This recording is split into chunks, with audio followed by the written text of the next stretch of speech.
So yeah, excellent. Well, hey, this is going to be episode 1, and we're really excited to get things started. And episode 1 is just going to be a simple introduction. So my name is Nate Fochman with the FreeMind Group, founder, and we'll call it the sales director. And we have Chirsan, and I'll let him introduce himself. Chirsan Lichtenstein, and with the National Account Craft Management Group, and excited to be here, Nate. Excited to be Excellent. here.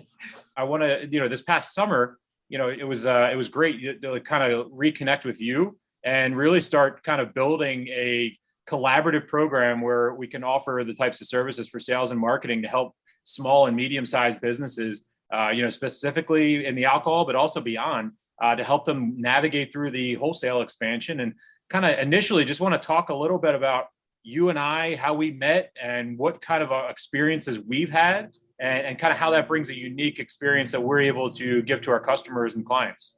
So I guess looking back, I mean, when we first connected, we had crossed paths a few times when back when I was working in Philadelphia in late 2000 or 2000 area, late 2008 to before. I guess you would have been with Stone at that point, and Yep. We would have been crossing some paths there, but not as much as when I was at Ace, and we were probably in mid 2000 teens and kind of reaching out to connect with you, and when you're at Ithaca to kind of touch base and serving as a role on the wholesaler side of things, and then you on the Ithaca side. Kind of walk me through your journey from working backwards from here we are sitting now in a Zoom meeting in 2021 to your beginnings in the alcohol industry, and we'll cross the bridge to our connection there, but kind of where you got cut your teeth in and moving on. Yeah. It's kind of a reset button for me to decide, how I wanted to go forward in this career and in the beer business in general. And it didn't seem to me that we were going to go back to the normal, chase and draft lines, traditional style of selling beer. And so I need to come up with a new idea. And so I started a company to focus on handling national accounts for breweries, mid-sized level that might not be able to afford a full-time national account person handling chains. Wasn't necessarily in the place to hire someone at that time for that kind of money, but still wanted that share of mind in grocery.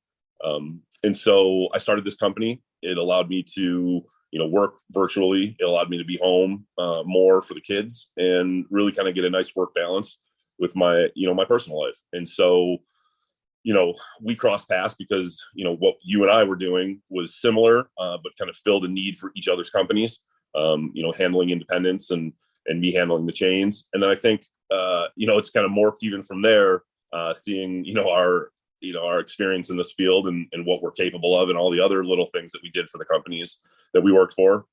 And it's kind of morphed into a much larger company and much larger roles and offering much more in-depth services to companies and breweries and distilleries and really any company that is looking to expand in today's market and wanted a new outside the box thinking and on how to handle sales and growth.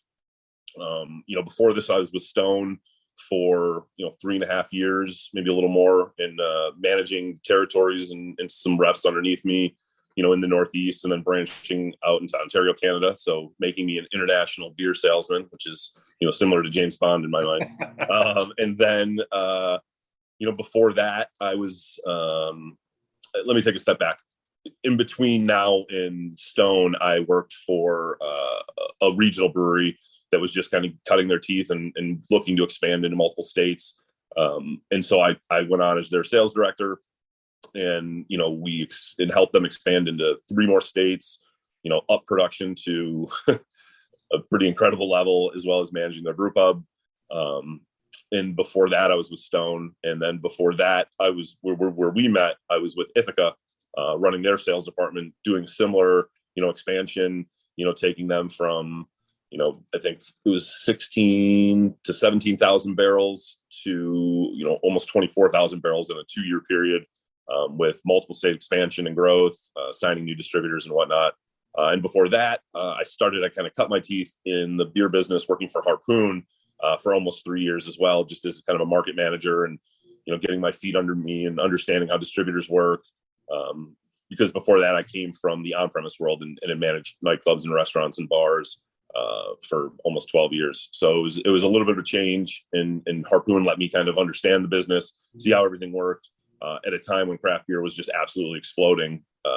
it was unique period in time, especially in this business, where we were going from seeing, maybe a Sam Adams tap line in every bar to 3 to 4 craft lines in every bar, and some, smaller breweries that, didn't have national distribution, and kind of that craft beer, wave just hitting. It was a perfect time for me to get into the business, unbeknownst to me, but it just happened to work out. It was perfect timing, and led me to be successful in the career right now.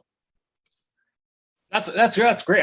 I didn't realize how extensive. Yeah, I mean, as far as the on-premise side of things, that's actually that gives you a really balanced approach to what you're doing. So you have to work on the other side of the on-premise as well as on the supplier side of things.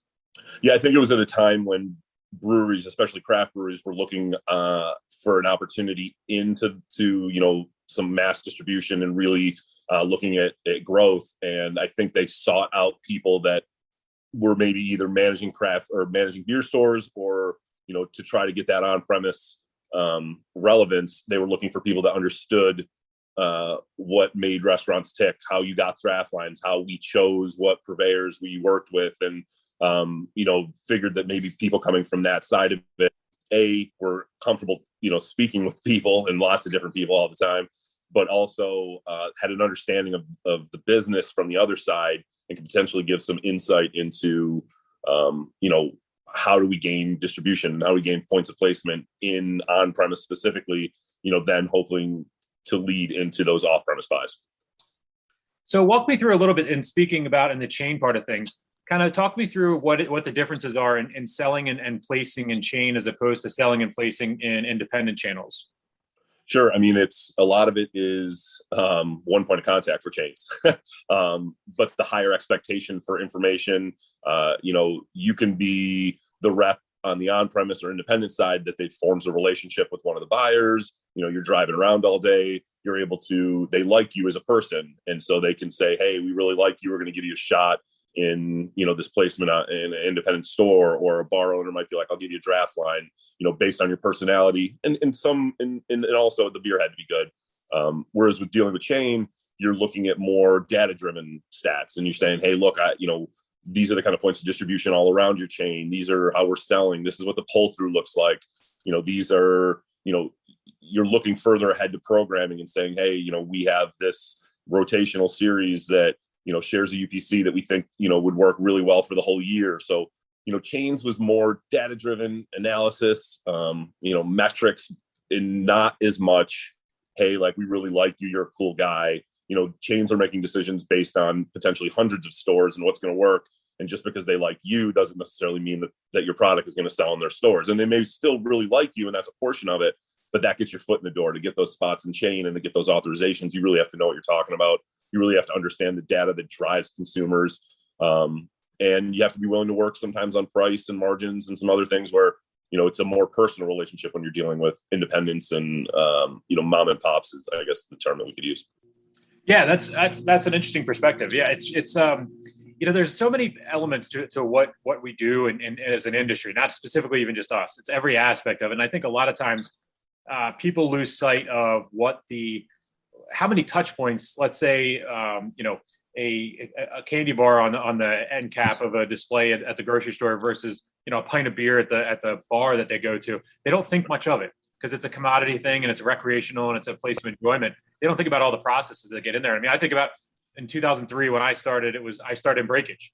So I sat in the back of a warehouse and overnight and all night, big shifts, and beer, the broken cases of beer that fell off the truck, I fixed them, put them back together, cleaned them, did everything, put the codes back on them, set the expiration date to, and then really got it back up there and kind of made sure of that piece. And then from there went to merchandising and went out on a truck driving, and then went out with a sales route and stuff. And it's like getting to see all aspects of, and then the warehouse, the delivery guys, the operations, the HR, the customer service rooms, the cubicle farms that exist in the back of the house, and all of the massive moving parts that people don't realize is what gets that liquid into that glass to have you enjoy your time out with your friends. And I think, that's something that I hope that this program specifically, this podcast, we want to really focus on the stories and the narratives and the origins of the founders, being yourself and me. And then also when we talk about our guests, those guys and girls that are going to be bringing out their stories, and not just founders too, leaders.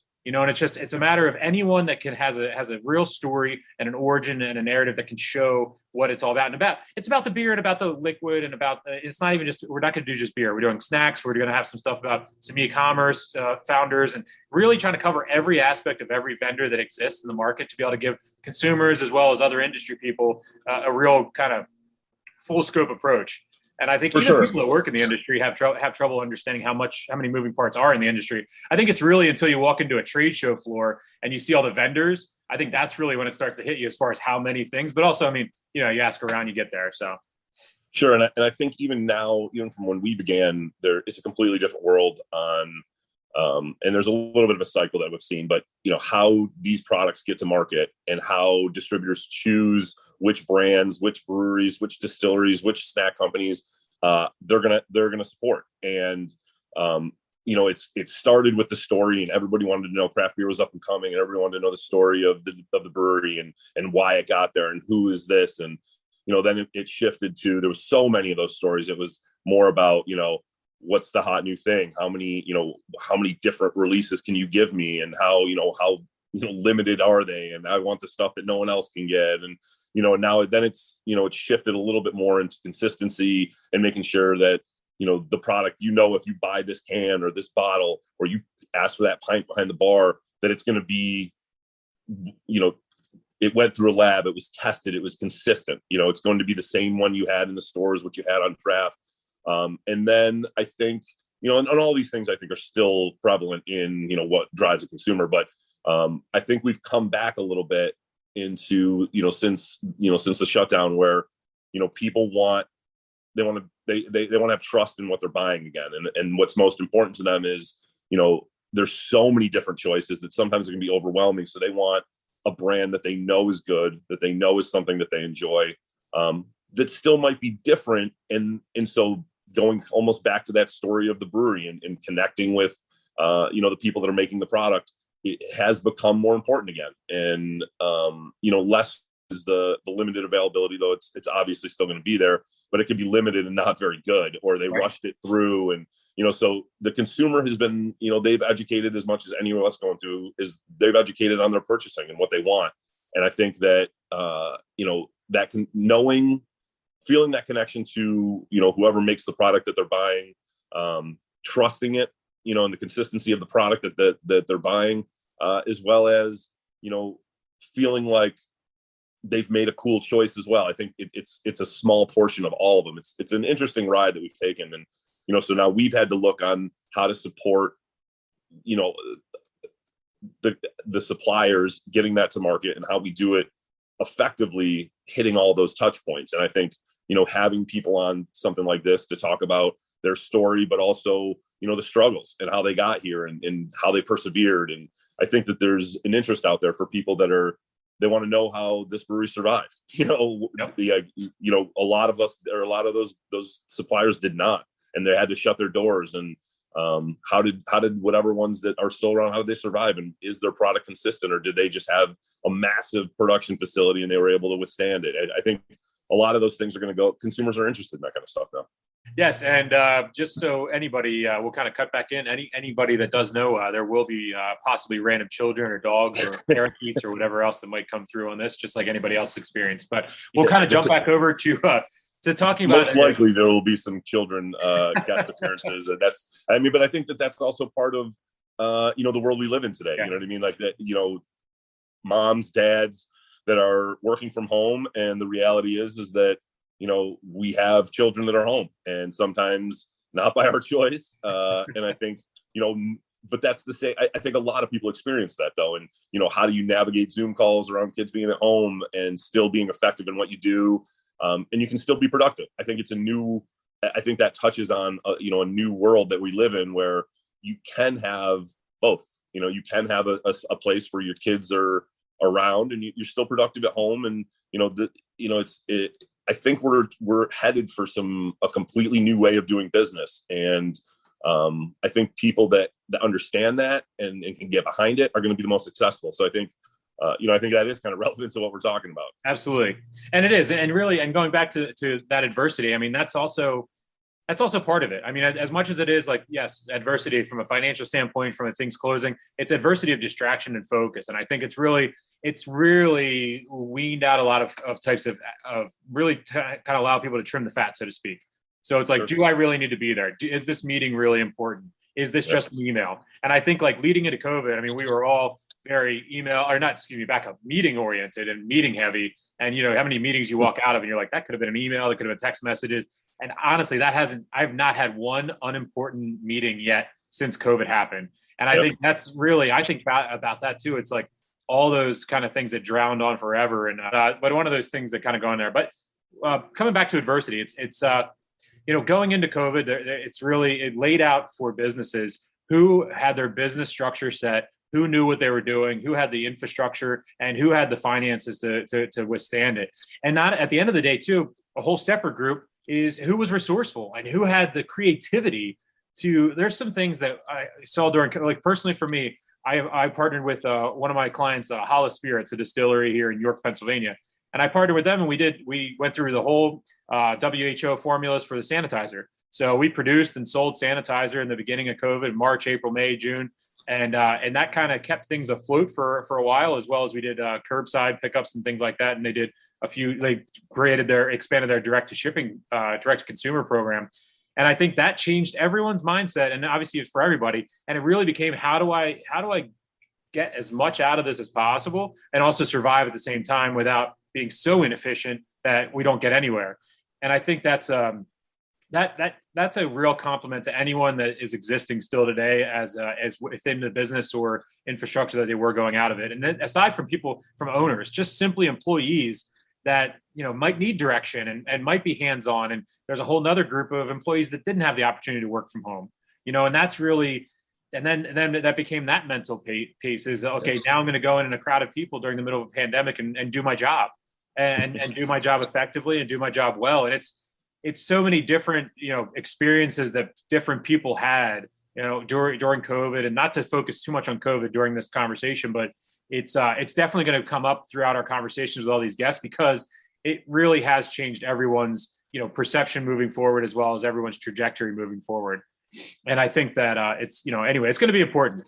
Talking a little bit about, come back to us a little bit and some anecdotal things and stuff. And I really think kind of just really off the wall, like, what do you think, you know, 18-year-old Chirsan, like, what does he think about this guy? And then what does this guy give that guy a heads up and say, hey, save your time and pivot here or ignore that?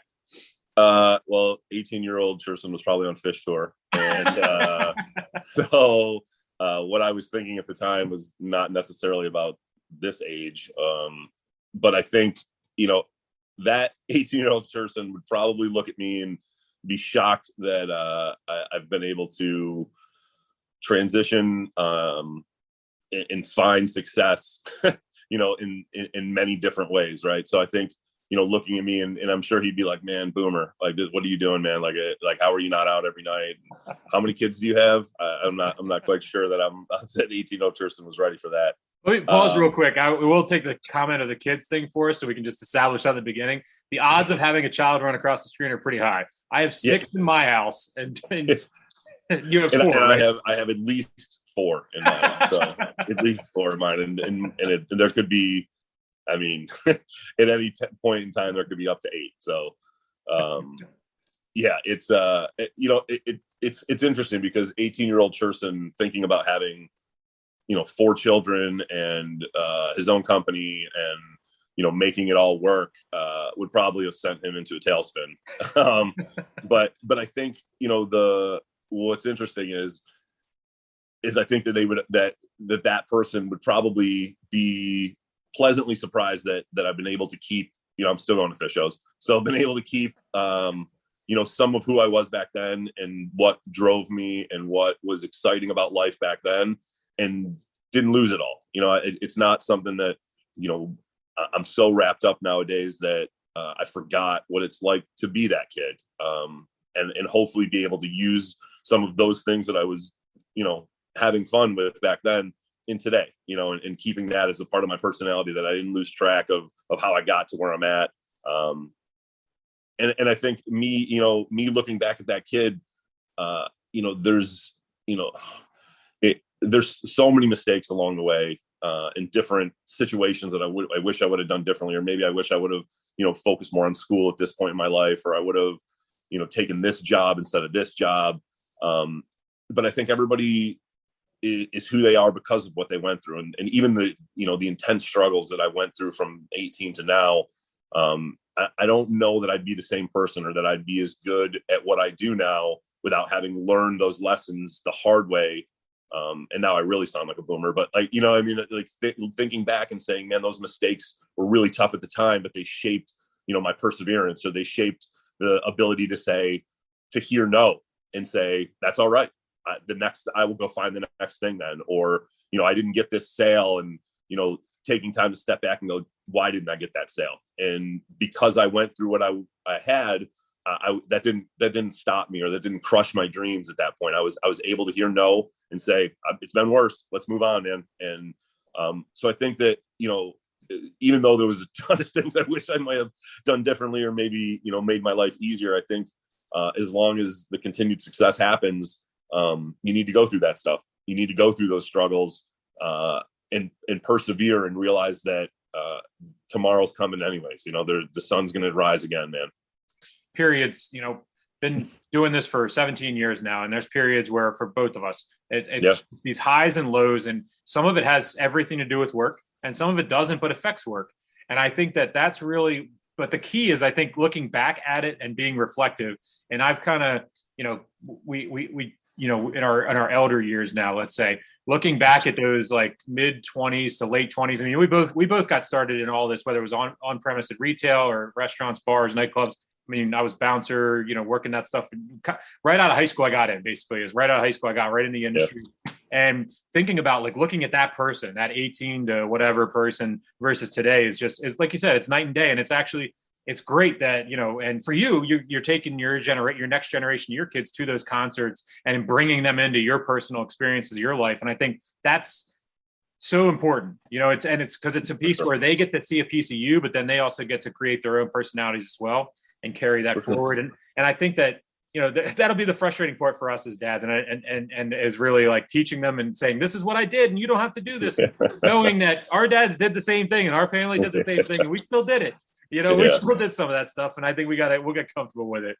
But I think building on that, kind of that point that you just made of, taking my kids to shows, but then I also work out of the house, so they see that, there is a balance, right? So, and I think this kind of touches back to the whole COVID world, is they didn't get to necessarily see how hard I worked when I just left every morning and I came back, sometimes at 9:00 at night, and, they're just like, oh, Dad went to work. Whereas, they're seeing me here, they're asking questions about PowerPoints. They're asking, how did I do that on an Excel file? They're learning some of that stuff in, school right now. So to see that, the application of that in real life, I think is also pretty cool. But at the same time, knowing that, it's okay to go and, take 2 nights in camp and go see fish or the dead, and leave that stuff behind. Because I think, growing up, kids don't necessarily always get to see how parents manage that, right? Like, they don't get to see the work-life balance, or they just see the parents go to work and then the parents come home. Mm-hmm. And sometimes they see their parents on their laptop till 11:00 at night, and they just assume,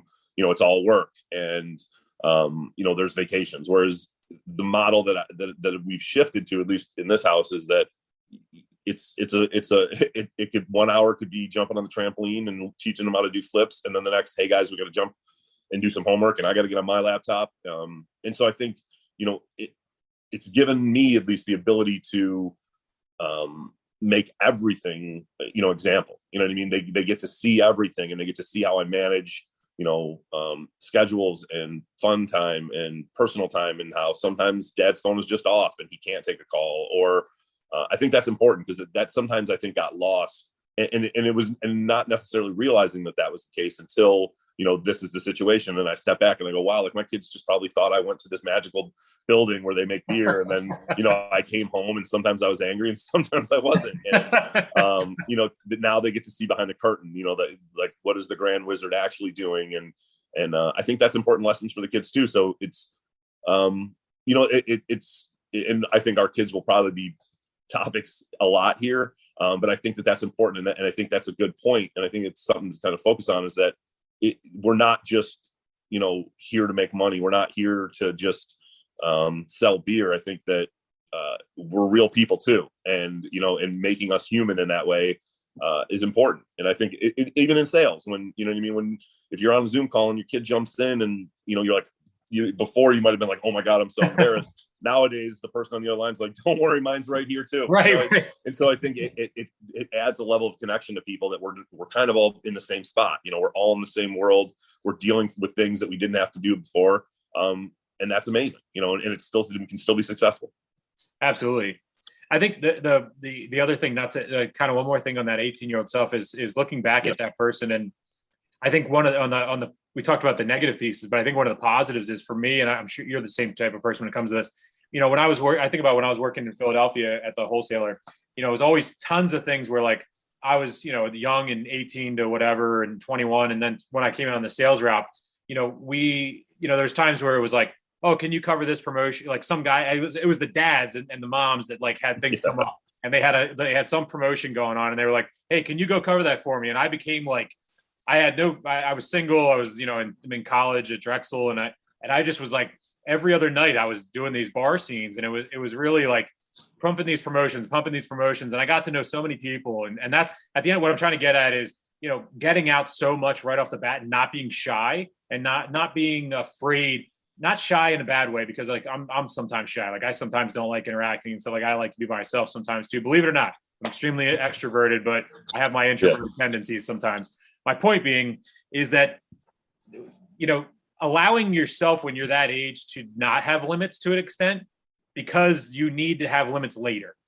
Right. So like, I really like, not to like break yourself and kill yourself, like working every night of the week, but I remember like I went hard, and it was just hard as far as, well, whether it was from the partying or also like from the piece of the learning piece. And it was like, I bored the hell out of people, like asking them so many questions, and sitting in as a merchandiser or riding on a truck with somebody. It was asking them their story, asking them their questions, how they get started in this and what interested them, and really trying to understand. Because for me, I didn't know anybody that sold alcohol, period, or anything alcohol related.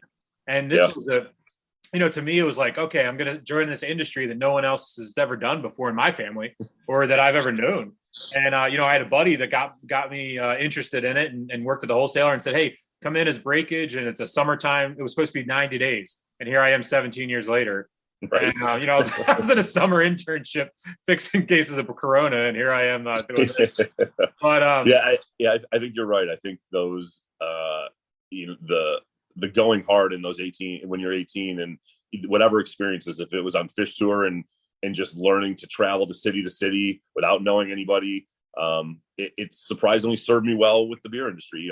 I would travel to West Virginia and walk into an account and have absolutely no idea who even the distributor was, or even who they were, but not the reps, and just cold walking in and making friends, and I think, when you look back and you say, where did I learn these skills? And it's sometimes funny to be like, oh, it was on fish tour, or it was on, it was drinking at the bars and just trying to make friends in a new city. I think, some of those things we look back and they're like, oh, like that was just me messing around, but it was learning how to do some very integral sales things. And it's funny the question is funny to look back and say, to see that path of how you got to where you're at. As much as I realize like that this industry is like just fun, and it's like in every aspect, whether you're a brewery, a distillery, a winery, whether you're the guy that makes the Bloody Mary mixes, whether you're the beef jerky and potato chip guy. I'm not sure how like the Lay's conventions and the Lay's promotions go, but I can't imagine like, there's a boss that I had that always used to say, every time we'd be at a convention drinking a beer at 9 a.m. doing a sampling, he'd be like, I wonder what the toothpaste and napkin salesmen are doing today. Yeah. And it's just that unique experience that's true. It's really true. It's just, the people that join an industry that are a social industry that's for fun. And it's at the end of the day, I always go back to that moment. And I think about that a lot when I get overly stressed. And I say, you know what, as long as we're doing what we're doing, the people will always be excited. And because at the end of the day, we're delivering happiness, we're really just getting there to bring their social experiences to another level. And I think it's interesting that that's a good point you kind of touched on. It is a social industry, right? Like it is, based on connections and people and events. And, so when we, to bring this back to kind of, how do we function in this ever-changing world? How do we continue to keep it fun? How do we continue to be successful when that's how we came up, right? Like we came up by duct taping promo stuff to your back and riding it to a bar because that's what needed to happen. Or how many times you picked a keg up at 8:00 at night from a distributor and had to find somebody with the key just to get, just to get it to the event because it didn't make the truck. With this shifting world now, how do breweries compete in that?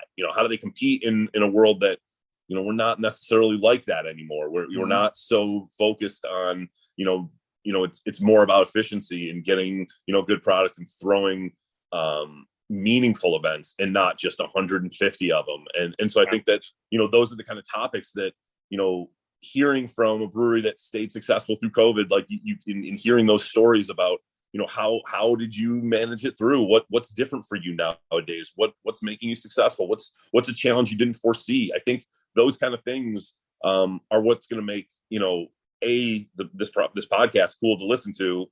And people want to hear that kind of stuff. And people want to share that story. You know what I mean? They did persevere. They did go through so much stuff.